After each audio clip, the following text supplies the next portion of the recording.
పెట్టారు. అది ఇప్పుడు ఎండకాలం నీళ్లు తక్కువ అని ఆల్రెడీ అందరి సమస్యలు అక్కడ ఉన్నాయి. ఇంకా బాగా అన్ని నీళ్లు పోవడం వల్ల జనాలు చాలా ఇబ్బంది. ఆ లీకేజ్ ఎప్పుడు పూర్తి చేయించగలుగుతారో మాకు చెప్పండి. వాటర్ ఎందుకు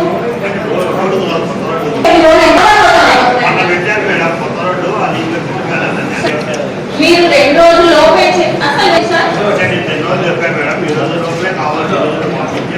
రేపు లోపల అది ఫినిష్ చేసి నా ఫోటో పెట్టాలి సార్ కంపల్సరీ.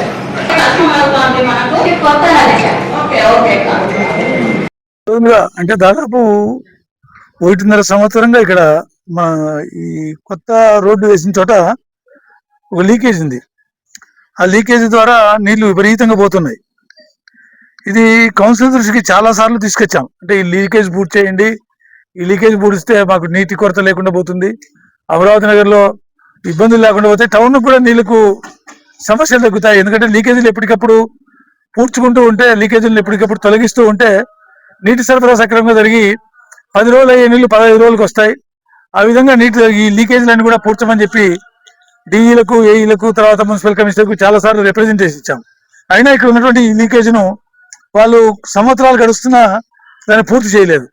అందుకని ఈరోజు కౌన్సిల్ సమావేశంలో నా భార్య కౌన్సిలర్ కూర్చొని మేము 2 సంవత్సరాల నుంచి కూడా మీకు రిప్రజెంటేషన్లు ఇస్తున్నాం, ఆ లీకేజ్ పూడ్చమంటే పూడ్చడం లేదు, నీళ్ళు వచ్చినప్పుడంతా బజారంతా మొత్తం నీళ్ళమయం అయిపోయి నడవడానికి కూడా చాలా ఇబ్బందిగా అని చెప్పి ఈరోజు కౌన్సిల్ సమావేశంలో మాట్లాడితే ఇప్పుడే స్పందించినటువంటి మున్సిపల్ చైర్పర్సన్ గారు లోకేశ్వరమ్మ గారు, డిఈ రామూర్తి గారు ఇప్పుడే వచ్చి వాటిని పరిశీలించి తప్పకుండా ఒక 4 రోజుల లోపల దీన్ని పరిష్కారం చేస్తామని చెప్పడం జరిగింది.